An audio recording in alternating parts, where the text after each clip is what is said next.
Good evening and welcome to the Oliveboard platform. My name is Marut Sharma and I'm here to remind you that it is the last day to fill your SSC CGL 2025 application, and this application will be valid till, so the last moment till which you can fill is at 11 PM today, 2300 hours today. After that, application forms will close. You will not be able to apply anymore.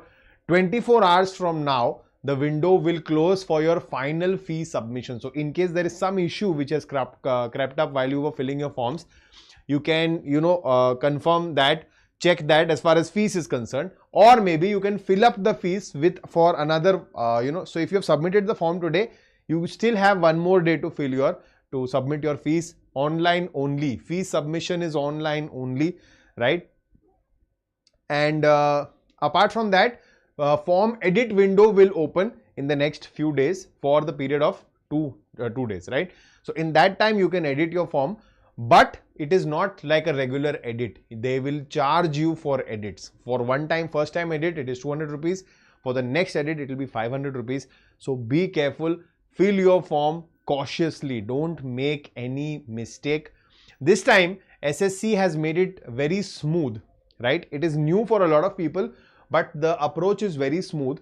So what they have done is, for those candidates whose one-time registration has already been done, if in the last few years you have filled up your SSC application and you have registered with your Aadhaar, then it should not be a problem. For those who are doing it for the first time, do the OTR first. Register one time. One-time registration is compulsory, linked with your Aadhaar card, and also the applications are compulsorily being done on the My SSC application. So a lot of students have a lot of confusions. I'll just guide you through the complete process, right, verbally. So first and foremost, you'll download the My SSC application from the Google Play Store, right? Once you're done there, if you have your ID and password already, wonderful, you enter the ID and password and you enter the website. If you don't have that, then you go for the one-time registration.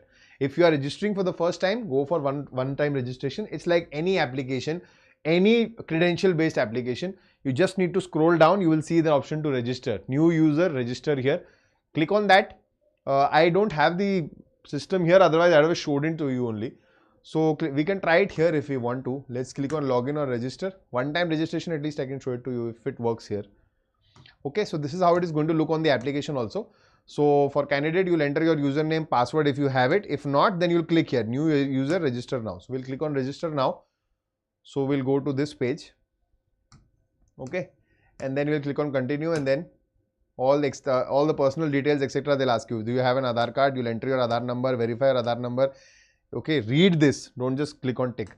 You'll have to send your OTP. Remember, for successful OTRs, your registered mobile number should be there with you. It should be in your possession, because that is how they'll verify that this Aadhaar card belongs to you. So that will be done. They'll send an OTP, then everything will, everything will be asked here. You need to enter all these details once. Okay, and then click on save and next, right? And in the end, either email ID or mobile number verification will also be done. Okay, so at least one of them is required. Then we'll proceed further. And finally, after the OTR is done, all these details will be captured with SSC for any other examination as well. It's not only for CGL. You're filling the form for CGL, but this is a basic data which has been captured for any other examination also, any other SSC examination. Now they have streamlined the process so beautifully that everything is being filled on one single application and it can be tracked very easily. And all your SSC examinations will be visible here. So once your one-time registration is done, now you go back to the page, you log in with your credentials, and once you're logged in, you will be able to see all the running applications right now. Currently, MTS applications, your CHSL applications, your CGL applications, whatever is running live, they'll be visible there. And there is an option of apply. Below the examination, there is an option of apply. Also, the SSC JE notification is out, so that is also visible. Supposedly, you click on CGL. So under CGL, you'll click on apply. The form will come up in front of you, right? The form will come up with front of you, and once you are done with the OTR, if you have already done the one-time registration before, the form will have header numbers 1 to 18. Your form is divided into sections, and there is a section number in front of each, blank. So from 1 to 18, everything is filled already. It's actually this data, right? Everything which you have filled here, if you have registered for the first time, you might have filled it here. If you have already registered in the past, everything it will capture automatically. You don't have to fill anything. 1 to 18 has already filled and it is non-editable. You cannot edit it at this stage, right? From 19 onwards, you will proceed further. Now on tab number 19, they will ask you about your educational qualification. A very common question arises between students here. So I'm also simultaneously answering your FAQs. Students regularly ask me that, what is my mark sheets only consist of CGPA. I don't know how to convert into percentage. My mark sheet has only shown percentage. I don't know how to convert to CGPA. Now, so that you will have to observe your mark sheet, even if it is a CGPA based mark sheet, at the back of the mark sheet always, or just below it at the bottom, there will always be a space where they mention if it is a CGPA, how to convert it to percentage. It's not as simple as, divide and multiply by 100. Your CGPA consists of a lot of, so it's a grade point average. So every college follows a formula. Based on that formula, you have to obtain your percentage and then fill the percentage. And percentage filling is not compulsory as though CGPA is compulsory. So mentioning the CGPA is compulsory. Observe that the form, I am not very sure, but the form has this asterisk mark on one of them, and that is on CGPA, not on percentage. So check this out and accordingly fill up your details, your highest educational qualification. Then there is something about ex-servicemen, reservations, etc., age relaxations. And then when you are done with all these form fill-ups, then is where the main issues are occurring with a lot of students. For a lot of them, it is very smooth. For a lot of students, they are getting trapped at that point. The point is Aadhaar face authentication. Now, see, one time registration is done. So your mobile number is registered and we know that this is the data from Aadhaar which you have from the Aadhaar number which you have entered. But now SSC needs to verify whether you are the very person who is filling the form. Okay. So what you will do is you will do a face authentication. How do you do that? So this will not be available on the My SSC application. There is, if you have reached that stage, it will show you a face authentication. You will click on that and then it will not be able to go anywhere. Why? Because there is a supporting application required for the same. It is Aadhaar Face RD app. Aadhaar Face RD. You will have to download this also from your Play Store. So from the Play Store, download these two applications together, My SSC and Aadhaar Face RD, right? Now, once we are done with that, once you have downloaded Aadhaar Face RD app, what will you do is you will open your regular form only you're filling. There you will click on Face Authentication. It will auto redirect you to the Aadhaar Face RD app. Once the Aadhaar Face RD app is open in front of you, there will be a small circle like usually you see. A lot of you are using face locks these days on the phone. So there is a small circle within which your face needs to fit. So similar type of a circle will be there and you need to fit your face into that circle. Now once you fit your face into that circle, the circle will blink green. So it will show a green color. If everything is perfectly fine, it will show a green color. The moment it shows a green color, you will have to give it a picture. Now how will you give it a picture? So what you will do is you will not be wearing specs.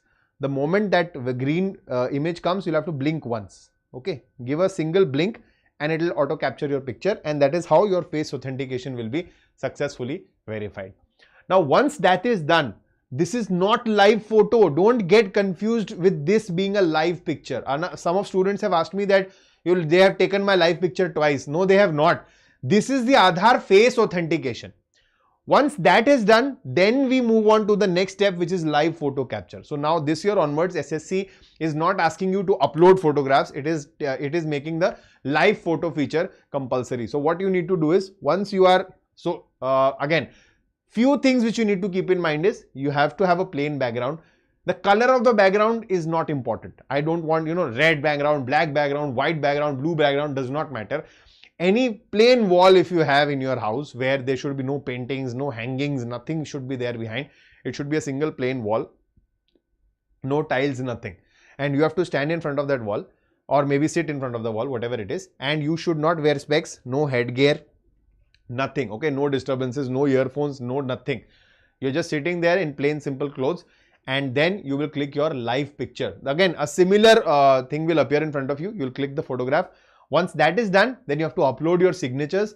Now you need to just sign on a plain sheet of paper, then click a photograph, but it will not straight away upload. You will have to reset it into a normal, resizer. A lot of students I have heard, they rush to the internet cafe still to get this done. It's a very simple process. you can just, you can just online on Google, just search for any image resizer, any simple, just type image resize. Any application, free image resizer, it will open up. You just upload your images, enter the data in like, this is the constraints. So this is the height, this is the width in pixels or whatever. And you can then convert and download that image. That makes it easier. If you are, if you are aware, then you can also do this on the Paint app, on the MS Paint app, on the MS Paint application. You can open it, upload your image there, and then you can use the image resize, and there you will get the option of width and height adjustment in pixels. So you can adjust that in pixels also, resize it, and then download the same. That is equally easy for you to do it. So either which ways, you can resize the image of signatures and upload it. Once everything is done, okay. So you have captured your live photo, you have done your face authentication, you have uploaded your signature, you will review all your details, right? You will review all these details, and then the moment you will submit everything. Now, a lot of students are facing an issue here. They are saying, sir, we have submitted, but they are saying contents not verified. Not a problem. So once your application submitted successfully, in bracket it will come as contents not verified, because whatever information they have given to you, they will verify. You have given to them, they will verify that also. So that has not yet been verified is what they are trying to tell you. You have to do nothing after this. Now, if you are a girl or if you are a reserved candidate, from here your form submission is done. If you are not, then you will have to pay the fees also. So you'll click on the fee payment option, and fee payment option is quite simple, but it's only online mode, right? Make sure you are at a very good connected internet area. So because the payments are getting, stuck up, and a lot of students are facing an issue that because of stuck up payments, their form is showing still in process or under process, and that is where a major issue is coming up. So make sure you are in an area with a good internet connectivity, so that the payment gateway, clearly you can make a payment and it is not getting stuck anywhere. It's just a payment of 100 rupees, and there are no extra charges whatsoever other than prepaid cards. I'm sure a lot of you are not using them yet, not very popular in our country. But if anybody is using a prepaid card, then there is an extra charge, a surcharge which is being charged. Otherwise, debit card, credit card, net banking, whatever you are choosing, there is, I don't think there's an option of credit card. I'll have to check that. So debit cards, net banking or UPI, whatever you select, there is no extra excess charge. Whether it is, so there are two payment gateways. One is for Kotak Mahindra Bank. The other one is for SBI. Again, a common point of confusion for a lot of students. They are like, oh, my bank is in none of them. My account is in none of these. Don't worry. These are just payment gateways. You can select any one, and then you can make payment from anywhere. Whatever bank you have, whatever UPI you have, that does not matter, right? So select one of the gateways and then make your payment. You can select, when you select your, let's suppose you select UPI. So in UPI, you'll get two options. You'll either have to select the VPA, that is your UPI address, something @ something. And otherwise, you can select the QR code directly. So click on QR code, there will be a QR code generated. Scan that from your UPI application, make the payment, and you're done, right? Make sure you submit your forms. Don't wait till 2300 hours today. Submit it well before that if you are still waiting for something, because a lot of students end up filling it in the last moments, and the city preferences, your center preferences are going to be affected with that, right? So be careful, right? I am hoping that all the students have already filled the form so far. This was just a quick reminder and a guide through for you to take you through the complete process. If you have any issues, any problems, you can put it in the chat box after the session is over, and stay tuned with the Oliveboard platform for wonderful updates. But before you go, I need to share something with you. A quick update from Oliveboard as well, that for all the SSC students, and not only SSC, for any competitive exam students, Oliveboard is known for his mocks. You all know that one of the best contents available in the market, and we are taking it a notch higher. How are we doing that? We have enabled the reattempt mode for all our students who are appearing the mocks, but who are part of the elite, super elite subscription. So if you are a student of the SSC super elite or the railway super elite, you are, so this reattempt feature is enabled on your device, on your account. And how will this help you is, supposedly you sit for a mock today, you appear for that mock, and in-depth analysis you perform. Everything is done. You are done with all the possibility variations, and now everything is there with you. Now, how will you check whether you have retained everything or not, whether you have actually understood everything or not, and how will you assess that how much the analysis has actually helped you.